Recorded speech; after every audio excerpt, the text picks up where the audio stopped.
Good evening and welcome to Tucker Carlson Tonight. Let's enter Fantasyland for a moment. Let's pretend for a sec that our country had a news media that was interested in bringing you the news, not in lecturing you about your moral inferiority, you're so bad, or lying to you in transparently obvious ways. January 6th was an insurrection, guys. Or even in forcing you to repeat whatever childish slogan they've come up with this week. Vladimir Putin is a war criminal. Okay. Trans women are women. All right. Say it or else. Let's imagine instead that we live somewhere completely different, in a country where the media felt obligated to tell you what was actually happening in the world and why it matters. What stories would we be talking about right now if we lived in that country? Well, here are the first two. Earlier this month, Iran and Saudi Arabia, the two most significant powers in the Muslim world, announced that after generations of proxy wars and snarling hostility to one another, they will be resuming diplomatic relations. Peace has broken out between blood enemies. As recently as last year, very few would have thought that could happen, and now it has happened. And it's happened, and here's a significant thing from an American perspective, it's happened because China, not the US State Department, but the communist Chinese government, brokered the deal. The world's largest atheist state has halted religious conflict between two theocracies. Did you see that coming? Probably not, but there's more. Yesterday, China's President Xi turned up in Moscow to announce a new partnership with Russia. Going forward, Russia will supply much of China's oil and natural gas.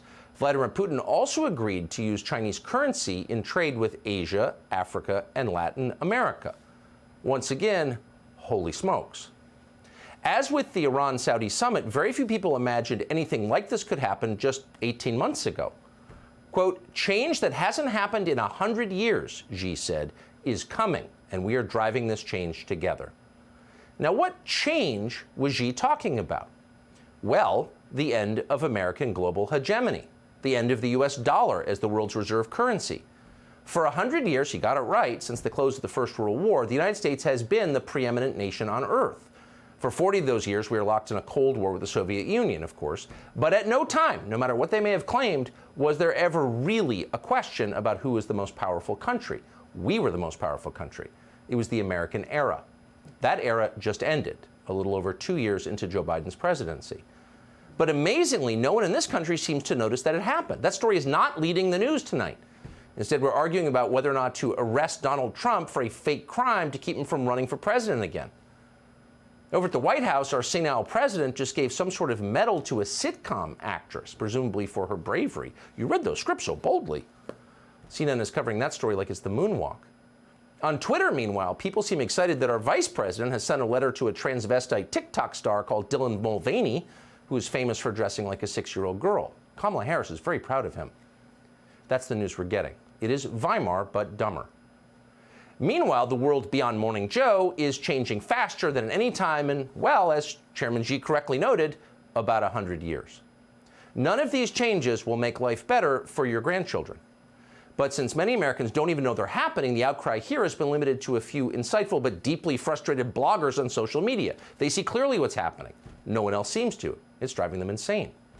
There are still people in this country, for example, who seem to believe that the so-called climate agenda is actually about the climate or about the environment of the Earth or something, and not a coordinated effort by the government of China to hobble the US and the West and take its place as the leader of the world, which of course is exactly what's going on. It's pretty obvious when you think about it, but most people don't get a chance to think about it because the propaganda is just too thick. It's unceasing. It never ends. Here's the latest on the front page of papers around the country. The head of the United Nations demanding the United States blow up its own economy, otherwise the world will end. Humans are responsible for virtually all global heating over the last 200 years. The rate of temperature rise in the last half-century is the highest in 2,000 years. Concentrations of carbon dioxide are at their highest in at least 2 million years.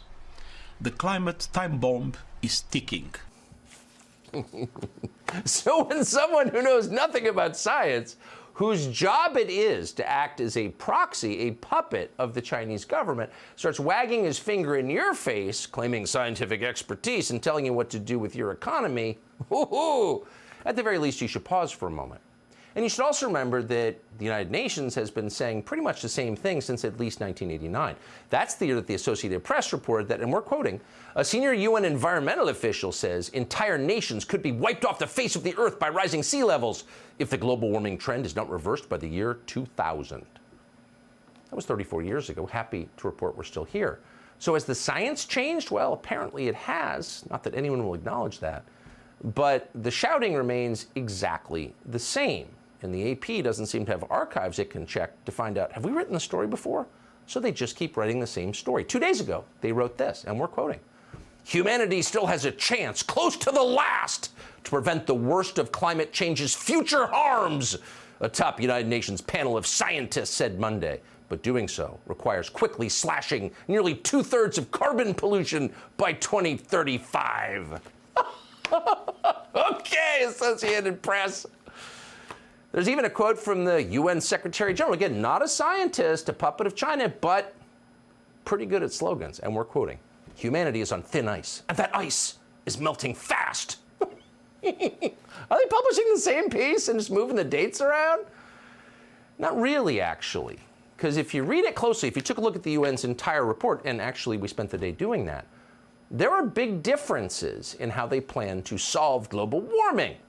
This time, the plan is much more explicit. Make the West, the United States primarily, but also Western Europe, blow up its own economy, while China, the fastest growing economy in the world, doesn't have to do anything. And in fact, they're not doing anything. China is currently building, well, 2 new coal plants every week. Every week. Not good at math, but that's like 104 a year? That's a lot of coal plants. How many are we building a week? 0. Pretty weird for a country committed to fighting climate change. Well, the report says that compared to Eastern Asia, North American countries have a 33% greater obligation. How do you measure obligation? Is there a scientific scale for that? But a greater obligation, 33% more, to accelerate spending on, quote, mitigation investment flows to, quote, limit global warming. Okay, the West has that obligation. Now, if you were to go by like real numbers, you might notice that China's carbon emissions today are more than double our carbon emissions here in the United States. So we're spewing less carbon, they're spewing a lot more carbon, but we have to spend more because we have a moral obligation, because why? That's not explained. But later in the report, the United Nations does say this, quote, actions that prioritize equity, climate justice, social justice, and inclusion lead to more sustainable outcomes, co-benefits, reduce trade-offs, support transformative change, and advance climate-resilient development. Adaptation responses are immediately needed to reduce rising climate risks, especially for the most vulnerable. Equity, inclusion, and just transitions are key to progress on adaptation and deep societal ambitions for accelerated migration. That's science. Try not to use a swear word on TV, but I think we know what that is. It's BS. The report continues, we need, quote, meaningful participation and inclusive planning informed by cultural values and indigenous knowledge. Indigenous knowledge. Now, how much of that, that's directly from the UN report, how much of that sounded to you, probably not a credentialed scientist, but a person with common sense, how much of that sounded like science? All of it, says CNN, all of it! Humanity is on thin ice, and that ice melting fast. That warning, courtesy of the United Nations Secretary General, made in tandem with a brand new United Nations report labeling the planet a ticking time bomb. It is worse than we ever thought it was going to be, and the time is ticking in order to defuse this climate bomb. The climate time bomb is ticking. That's according to the UN Intergovernmental Panel on Climate Change's report. There's no such thing as climate alarmism anymore. The time bomb is ticking. The new UN report warns the climate time bomb is ticking and the world is running out of time to avoid catastrophe. There's no such thing as climate alarmism anymore. Nothing you say can be too extreme. It doesn't matter. That's science. For the Chinese, it's just so easy. How do you win a war without fighting?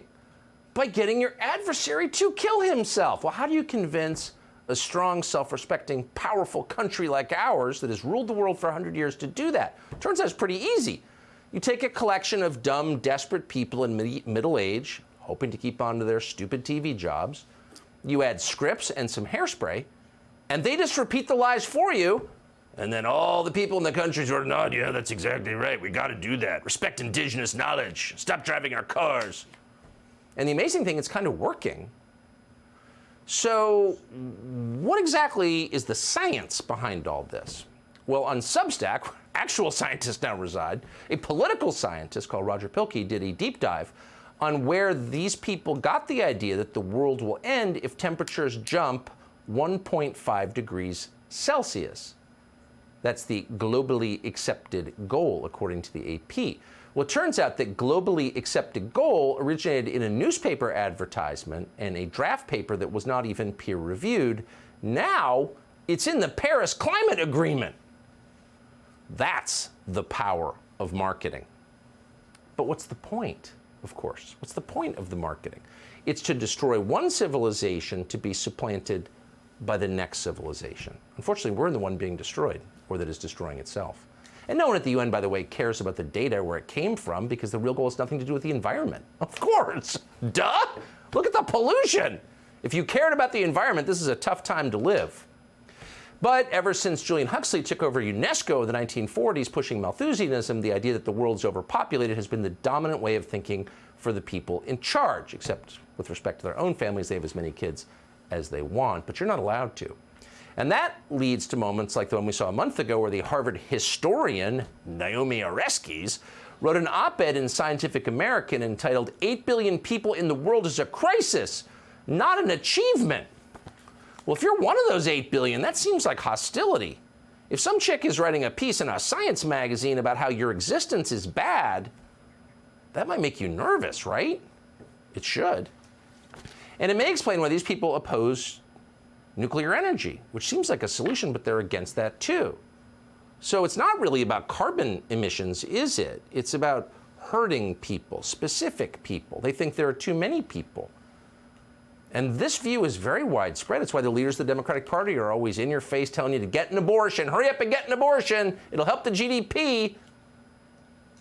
It doesn't hurt, of course, that getting rid of fossil fuels would mean a lot of Democratic Party leaders will get a lot richer. Their donors certainly will, the ones in the renewable industry. It also means a ton of money for people with no skills at all, like Jen Granholm, who's now the energy secretary, who owned stock in these green energy companies while she was in office.